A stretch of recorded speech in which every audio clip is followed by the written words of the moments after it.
Estão vendo minha tela agora? Estão, né? Boa tarde, pessoal. Então, hoje a gente vai falar sobre processo pedogenético.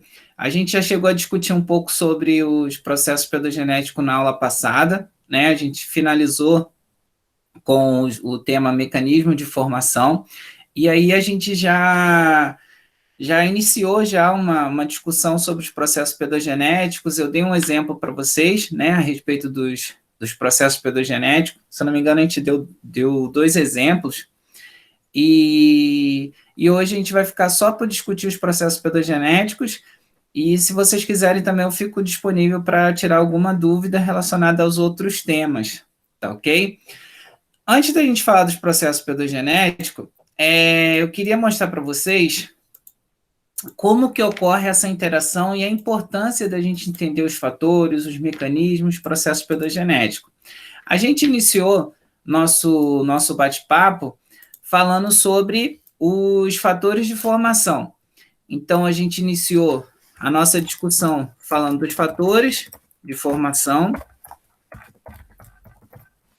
ok? Depois que a gente falou os fatores de formação, a gente comentou sobre os mecanismos de formação.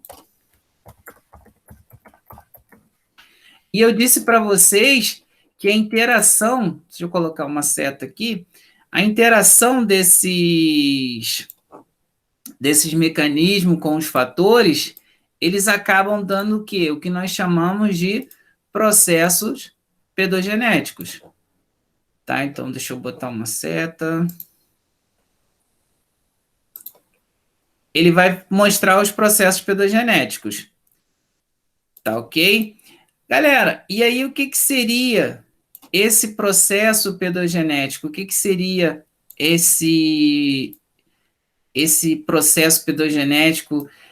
O processo pedogenético nada mais é do que você vai ter a interação dos fatores de formação com os mecanismos, tá? Dependendo do mecanismo, dependendo do fator que esteja tendo a maior atuação naquele ambiente formador de solo, você vai ter uma determinada reação, você vai ter uma determinada reação química que vai ocorrer nesse solo, e essa reação química ela vai acabar dando certas características. Tá? Então, ela vai dar algumas características. Características morfológicas. E aí, o que seriam essas características morfológicas? Seriam aquelas características que a gente identifica ao fazer uma análise de perfil do solo, tá? Então, quando a gente vai fazer uma análise do perfil do solo, a avaliação do perfil do solo, a gente não vai fazer uma análise química de terra. Esse não é o objetivo. A gente não quer saber o quanto de calcário, o quanto de nitrogênio, o quanto de fósforo, o quanto de potássio a gente deve aplicar. Quando a gente faz uma análise morfológica, a gente faz uma análise do perfil do solo, a gente quer ver o quê? Quer ver as características daquele solo, as características morfológicas do solo, tá? Por que essas características morfológicas elas são importantes? Alguém pode me ajudar? Por exemplo, eu faço a abertura de um perfil e vejo um perfil de um solo cinza. Isso é indicativo de alguma coisa? O que vocês acham? Sim. Sim, cara. A gente faz essa análise morfológica para ajudar no manejo, né?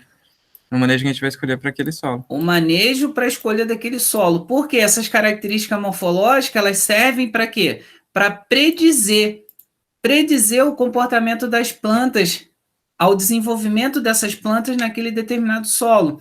A gente não precisa, por exemplo, cultivar uma determinada planta, né, cultivar uma espécie nessa área, para daqui a 100 dias, 120 dias, 90 dias, ver que a produção foi baixa, que aquela cultura não se adapta àquela condição. Tá? Então, isso faz parte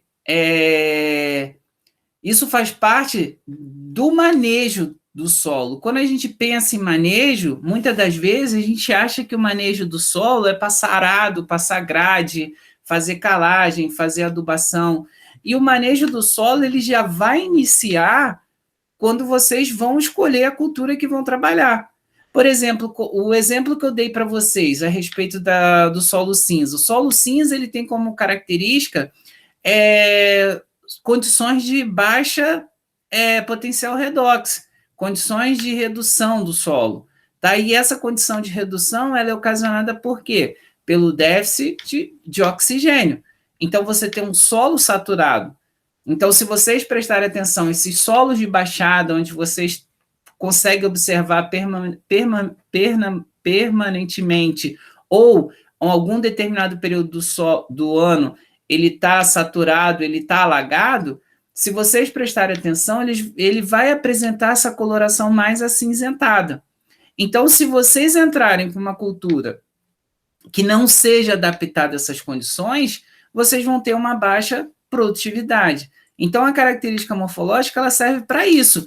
Além do mais, essa característica morfológica ela serve para quê? Ela é a base principal para classificação do solo. Então, se eu quero classificar um solo, eu tenho que ter o quê? Eu tenho que ter a avaliação do perfil do solo. Tá ok? E essa classificação do solo, ela vai servir para quê? Para que a gente quer classificar um solo? O que vocês acham? Por que a gente classifica um solo?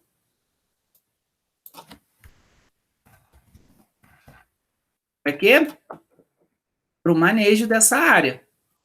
Tá ok? Então, a partir da classificação do solo, eu vou ter o quê? Eu vou ter um determinado manejo.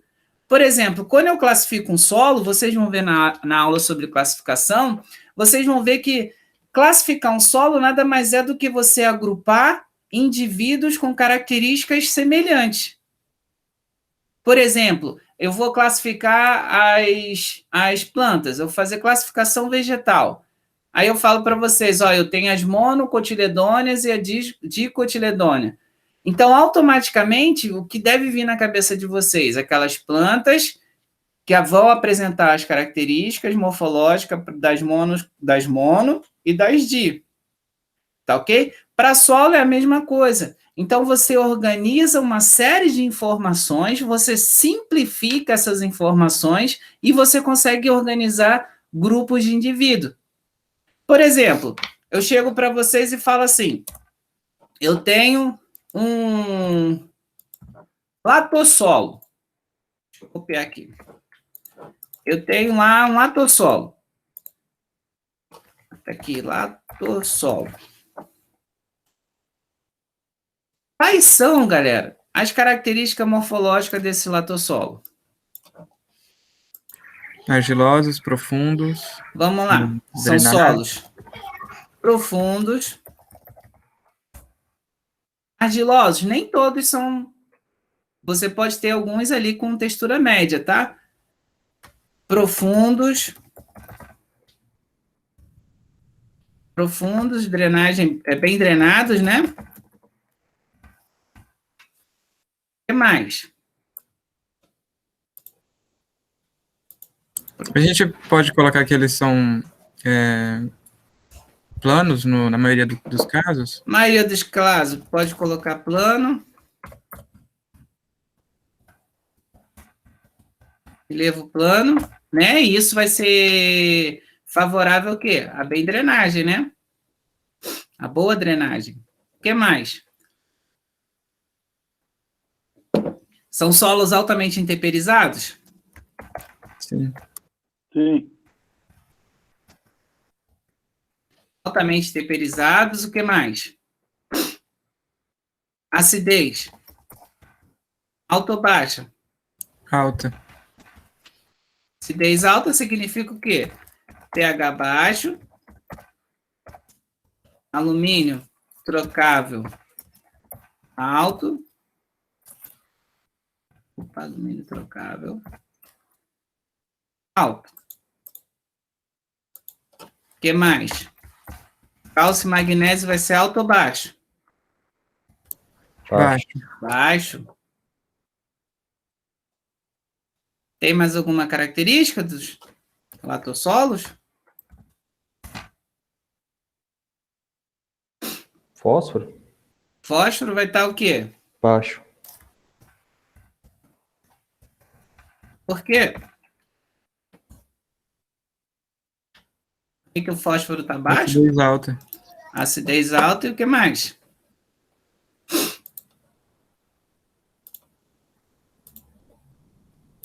Tipo de argila mineral.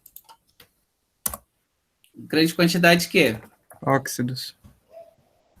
Lignita e óxidos. Vocês estão vendo que uma informação vai puxando outra? Mais alguma característica?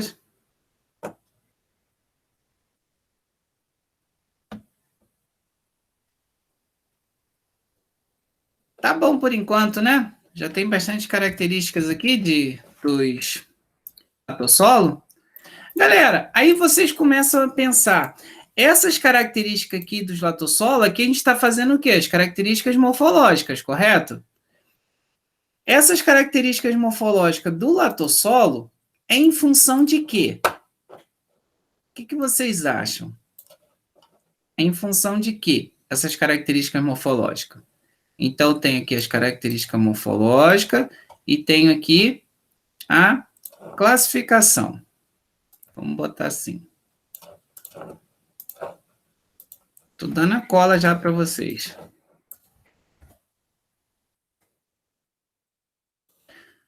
Qual que seria o manejo? Qual que seria o manejo desses latossolos?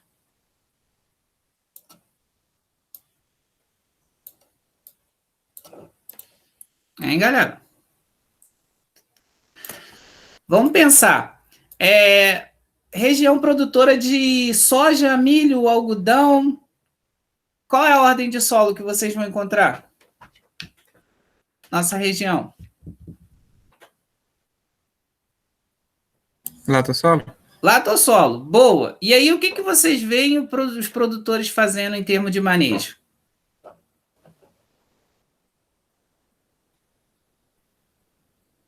Correção do alumínio, adubação. Correção. Então, vamos lá. Correção.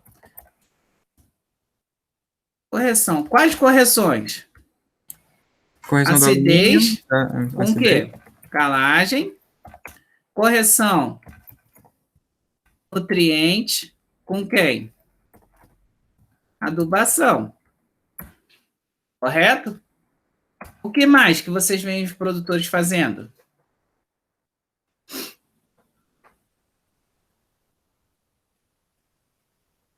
O manejo. Eles fazem plantio direto? Sim ou não, galera? Vamos participar. Sim. Sim, por que eles fazem plantio direto? Manutenção de quem? Mas a manutenção principalmente quem? Matéria orgânica. Matéria orgânica. Correto? E por que tem que fazer a manutenção da matéria orgânica? Porque solos do tipo da ordem latossolo são solos que apresentam baixa concentração de matéria orgânica. Sem falar que aumentando a concentração dela, a gente melhora outras características, né, dela, como por fósforo. Exemplo, fósforo, já falamos. O que mais? O que a gente melhora com o solo quando a gente faz a manutenção da matéria orgânica? Disponibilidade de nutrientes, pode melhorar a estrutura do solo. O que mais? Por que aumenta a disponibilidade de nutrientes? Porque você altera as propriedades relacionadas às cargas. As cargas do solo. Eu poderia resumir isso tudo em quê? CTC. CTC. Ela é baixa ou alta? Ela é alta. Não, do latossolo. Baixa. Baixa. Então podemos colocar... Vocês estão vendo a minha tela, não estão? Sim. Consegui descobrir um jeito de fazer como se a gente estivesse num quadro, na sala de aula. Fica melhor assim, né? Do que aqueles desenhos horríveis que eu estava fazendo. Vamos lá. Então, olha só, a quantidade de características do latossolo que a gente está tendo. Vocês estão conseguindo enxergar que isso tudo está relacionado? Não tem tudo relacionado? E aí, galera, eu pergunto para vocês, essas características morfológicas aqui, elas se deram em função de quê? Dos fatores de formação e dos processos Antes, pedogenéticos? vamos lá. Vamos pegar aqui. Opa! Só esse. A gente pega aqui, a gente pode falar que aqui em cima a gente tem o quê? Ctrl+C, Ctrl+V. O que vai dar essas reações? O que vai dar essas reações químicas que vão ocasionar nessas características morfológicas? Intemperismo? Os processos pedogenéticos. Então, aqui a gente vai ter o processo pedogenético. O processo pedogenético que vai dar essas características morfológicas, qual que vai ser?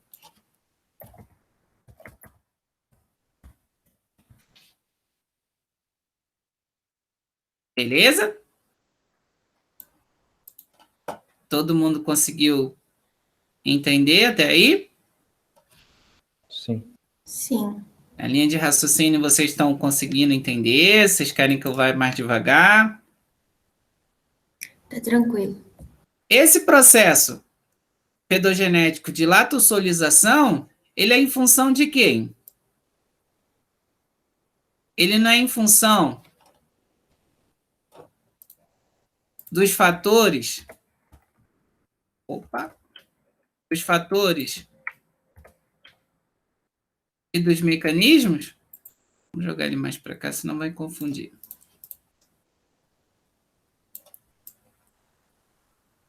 Sim ou não, galera? Sim.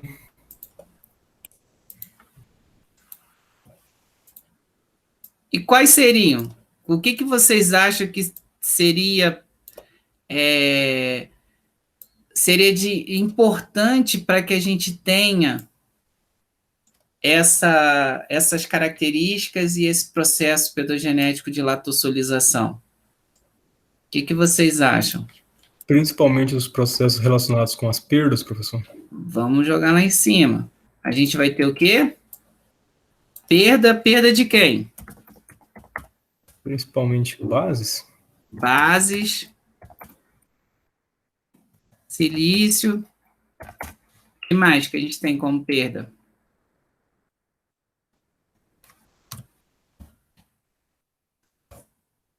E o que seria importante além das perdas?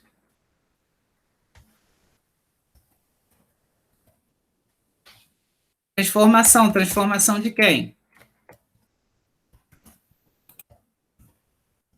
Podem falar.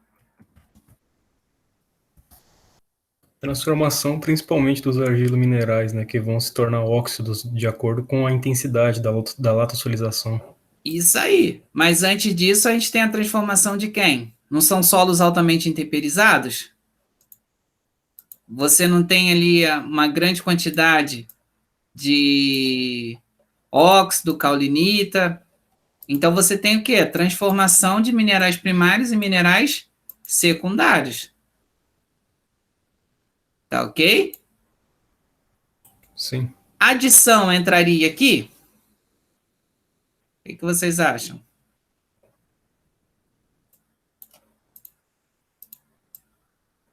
Teria alguma adição? Acho que não, né? Acredito que não, professor, porque eles são solos drenados, né? São bem drenados. Isso. Então, acho que não adiciona nada de fora no solo, porque só está saindo, a tendência é sair. A tendência seria o quê? Sair, correto. Beleza? E aí, galera, além desses processos, teria alguma outra coisa? Como fatores. Eu poderia colocar aqui material de origem? Por que material de origem? Se eu tiver um material de origem rico em minerais primários, eu vou ter um latossolo? Não. Não vai ter. Tá ok? O que mais? Clima. Clima. O De que relevo maneira? também. Relevo. De que maneira o clima? A intensidade principalmente em climas tropicais, muita chuva, temperatura elevada. Temperatura elevada. Isso associado ao quê? A uma boa drenagem, que vai ser dada por quem? Pelo relevo. Vocês estão vendo como é importante vocês não simplesmente colocar as informações e vocês explicarem as informações? Então, você tem o material de origem, você tem o clima e tem o relevo. E aí a gente explicou o porquê de cada um. A gente tem as perdas, transformação e explicamos o porquê de cada um. A gente tem o nome do processo pedogenético, a gente tem quais são as características morfológicas que esse processo pedogenético vai dar, tá ok? A partir dessas características morfológicas, a gente tem a classificação desse solo, tá? A classificação desse solo em função de quem? Em função do Sistema Brasileiro de Classificação de Solos. E a partir da classificação desse solo, a gente tem o quê? A gente tem lá o manejo que a gente pode fazer. Podemos trabalhar com culturas? Que culturas que a gente pode trabalhar nessas áreas? Soja, algodão, milho, pastagem. Posso trabalhar com pastagem? Sim. Sim. O que geralmente o pessoal faz aqui na região é o quê? Se eu tenho área com teor de argila mais elevado, eu vou trabalhar com algodão e soja. Tá ok? E o milho entrando na safrinha. Solos mais arenosos, aquela parte da fazenda que é mais arenosa, a gente trabalha com o quê? Com pastagem. Não significa que eu não consiga ter uma pastagem na área argilosa. Tá ok? Tanto que muitas propriedades a gente tem observado que eles têm trabalhado com pastagem em termos de sucessão. Então, um ano trabalha soja, depois trabalha o algodão, depois entra com pasto, deixa um tempo o gado, e aí tem essa o quê? Tem essa sucessão de cultura, tá? Mas não significa que a gente não vai trabalhar com pastagem. Pode trabalhar com cana-de-açúcar? Pode.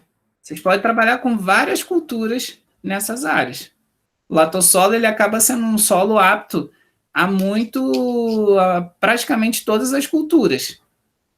Tá ok? Eu posso trabalhar com arroz? O que vocês acham? Pode, mas a gente vai ter que ver outra questão, né? Que é a questão da irrigação dele. De irrigação. Então, eu posso trabalhar com arroz? Posso trabalhar com arroz sem problema nenhum. Posso pensar em termos de irrigação. Ou eu posso trabalhar com a cultura do arroz no período da chuva, não posso? O arroz, obrigatoriamente, ele tem que ser inundado? Não. Você não tem arroz de sequeiro? Principalmente na região norte, aqui do Mato Grosso, na região chegando lá para os lados de Rondônia, a gente também tem bastante cultivo de arroz. Tá ok? Galera, se a gente voltar aqui no primeiro slide, o que a gente fez? Os fatores de formação interagindo com os mecanismos, dando os processos pedogenéticos, que por sua vez vão dar as características morfológicas, que por sua vez vai classificar o solo pelo Sistema Brasileiro de Classificação do Solo, e a partir daí a gente tem o quê? Tem o manejo. Se vocês pararem para pensar, a gente iniciou por onde? Pela classificação. Eu poderia iniciar aqui, por qualquer parte desse meu esquema. Poderia iniciar pelas características morfológicas, poderia iniciar pelo processo pedogenético, poderia iniciar pelos mecanismos de formação e pelos fatores de formação. Vocês querem ver como que dá para a gente fazer isso? Deixa eu copiar isso aqui.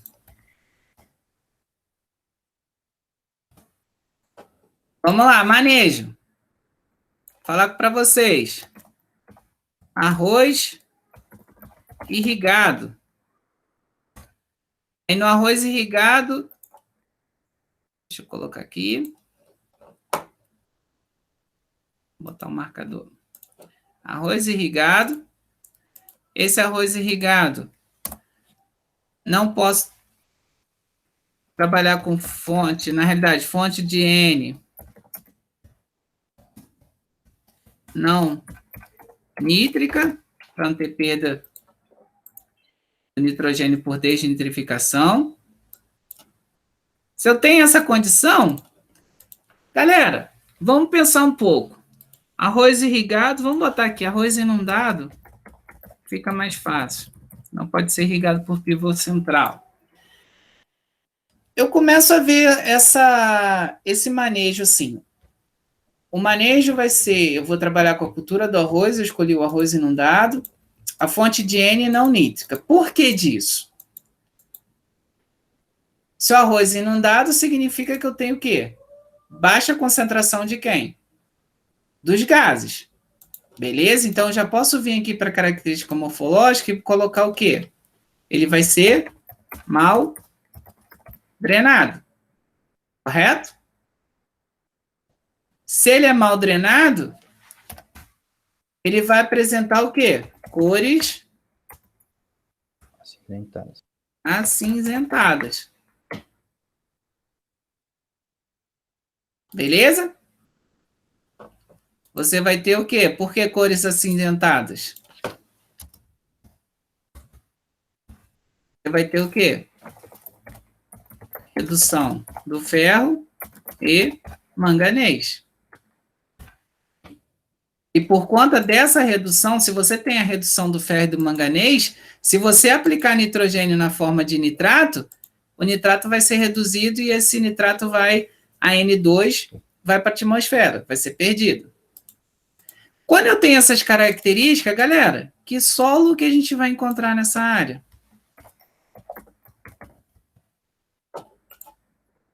Gleissolo. Qual o nome do processo pedogenético que vai dar essas características e que vai ter os gleissolo? Gleisação.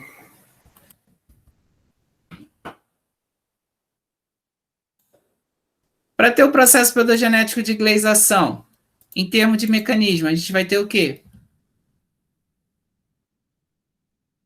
Clima e relevo, principalmente. Mecanismo. Ah, ok. Transformações. E quê?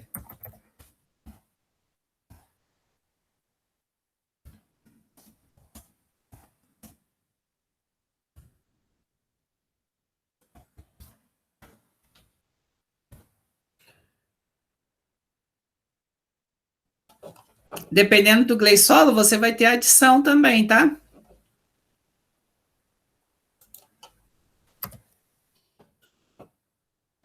E fatores, o que vocês acham?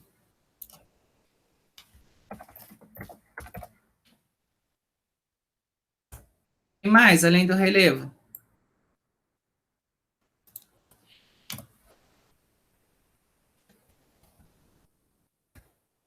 Clima? Por que o clima? Muita precipitação pluviométrica. Professor, os organismos também poderia ser colocado pela questão da transformação? Organismo também.